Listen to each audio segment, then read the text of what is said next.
वर्ष ज्यांच्यासोबत मी काम केले, आमचे मार्गदर्शक स खंडाळकर साहेब, मुंशी पटेल साहेब, दादाराव साहेब, कुणाल खरात साहेब, चांद्रे साहेब, जालन्याहून आलेले माझे भाई, माझे बंधू आणि भगिनींनो, सर्वप्रथम मी साहित्यरत्न लोकशाहीर अण्णाभाऊ साठे यांच्या 101व्या जयंती निमित्त तुम्ही सर्वांना हार्दिक हार्दिक शुभेच्छा देतो.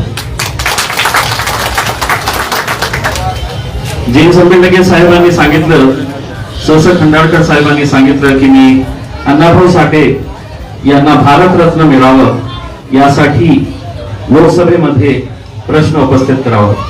मी आपल्याला स्पष्टपणे सांगतो की 6 महिन्यापूर्वीच मी पंतप्रधान नरेंद्र मोदी साहेबांना पत्र पाठवलेलं आहे आणि त्याच्यामध्ये मी हे नमूद केलेलं आहे की या देशामध्ये कोणी खऱ्या अर्थाने भारत रत्नाचा हकदार आहे तर ते अण्णाभाऊ साठे आहेत.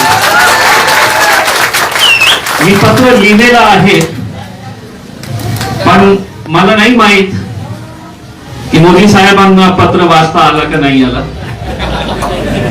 पण नक्की हे प्रश्न मी तिथे उपस्थित करणार, कारण जे काम अण्णाभाऊ साठे यांनी केलेलं आहे समाजासाठी त्याची तुलना आपण करू शकत नाही. आज मला खूप आनंद आहे, मी संगीताताईला, सुभाष वाघुलेला शब्द दिले होतो की मिसरवाडीमध्ये अण्णाभाऊ साठे सभागृह मी तयार करून देणार आणि आज हे आनंदाचा क्षण आहे की त्याच्या उद्घाटनासाठी मी आलेले आहे. मला माहित आहे की या एरियामध्ये जेव्हा 2014 मध्ये मी आमदार म्हणून निवडून आलो होतो, त्याच्यानंतर आमचे 26 कॉर्पोरेटर निवडून आले होते. संगीताताई या एरियाचं नेतृत्व करत होते. अनेक प्रश्न होते या भागातले, पण धीरे धीरे का होईना आम्ही खूप सारे प्रश्न संपवण्याचा प्रयत्न केलेला आहे. काही प्रश्न शिल्लक राहिलेले आहे. मी आपल्याला शब्द देतो, माझ्याकडे आता 3 वर्ष राहिलेले आहे खासदारकीचे. त्या 3 वर्षामध्ये तुमच्या एरियातला एकही प्रश्न आम्ही राहू देणार नाही. ते सगळे प्रश्न जे असतील ते पूर्ण करणार. आज मी यावेळी सगळ्यांना हे सांगू इच्छितो की मला दिल्लीला जायचे आहे, लोकसभेचं अधिवेशन सुरू आहे. अनेक प्रश्न तिथे उपस्थित करायचे आहे.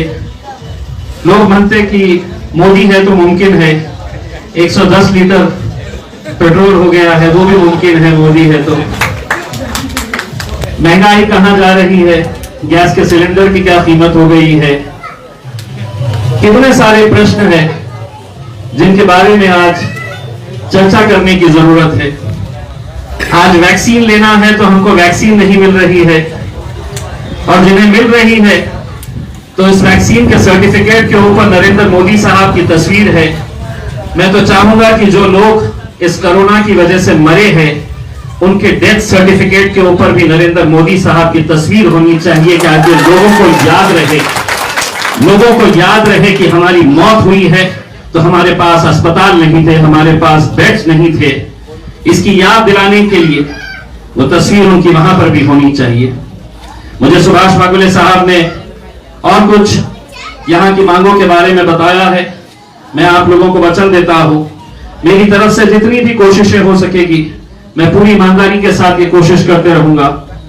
स खंडाळकर साहब ने ये बताया है कि आपके जितने मुद्दे हैं मेरे पास आप दीजिए.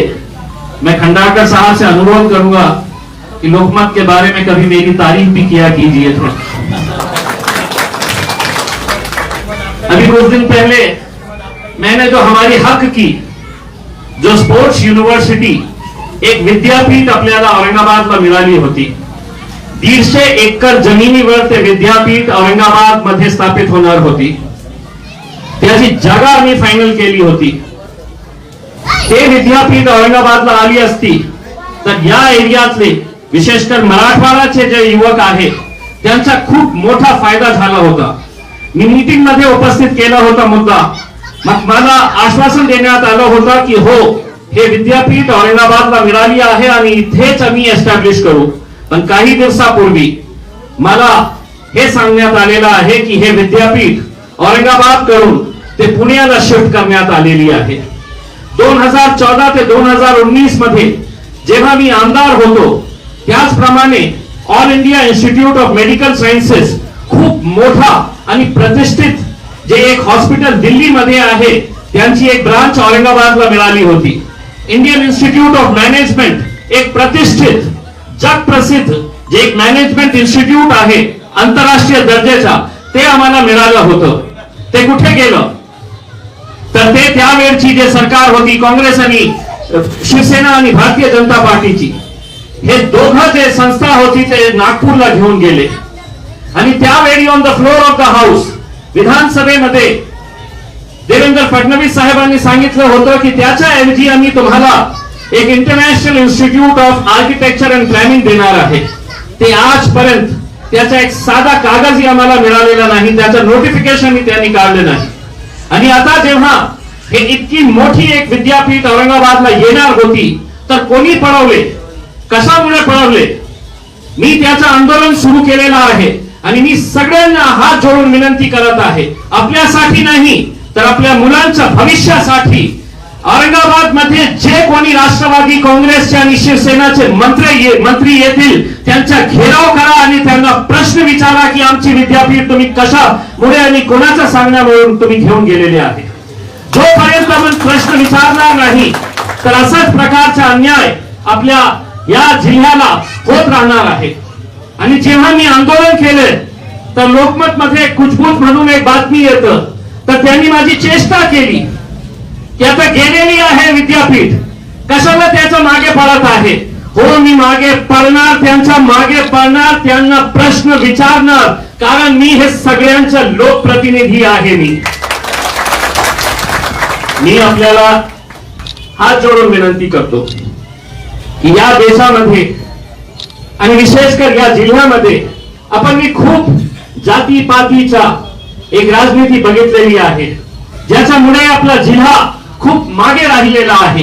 आता हे सगळं विसरण्याची वेळ आलेली आहे. आपण सगळं मिळून कोणत्याही जातीचे धर्माचे असू द्या, कोणालाही मानणारे असू द्या, आपण सगळे लोक भारतीय आहे याचा आपल्याला सर्वांना गर्व असायला पाहिजे. आपण सोबत मिळून या जिल्ह्यासाठी काम करण्याची वेळ आलेली आहे. मी लोकसभामध्ये तुमचे प्रश्न मांडण्याचा नक्की प्रयत्न करणार आहे. लोकसभा ते चालू देत नाही, त्यांना प्रश्न विचारण्याची खूप भीती वाटत आहे म्हणून ते लोकसभाचे प्रोसिडिंग जे आहे ते सुरू करत नाही. पण सुभाष बागुलेने ज्या प्रकारे सांगितलेलं आहे की तुमच्या घरकुलची जी योजना आहे, कारण लोकसभेमध्ये जेव्हा पंतप्रधान येतं ते मोठे मोठे आकडे आम्हाला दाखवते, तिकडचे अधिकारी मोठे मोठे आम्हाला आकडे दाखवते की आम्ही पंतप्रधान हे जे घरकुल योजना आहे त्याच्यामध्ये आम्ही इतकी कोटी रुपये आम्ही खर्च केलेले आहे, इतके घर आम्ही बांधलेले आहे. मग कुठे बांधलेले आहे? आमच्या औरंगाबाद जिल्ह्याचा आम्ही विचार करणार आहे, त्यांना प्रश्न विचारणार आहे की तुम्ही सांगा की या जिल्ह्यामध्ये किती घर बांधले, कुठे बांधले आणि जे पैसे यांना लोकांना मिळायला होते ते का आतापर्यंत मिळालेलं नाही. नक्कीच याचा प्रश्न मी लोकसभेमध्ये उपस्थित करणार. पुन्हा एकदा आपल्या सर्वांना साहित्यरत्न लोकशाहीर अण्णाभाऊ साठे यांच्या जयंती निमित्त खूप खूप धन्यवाद.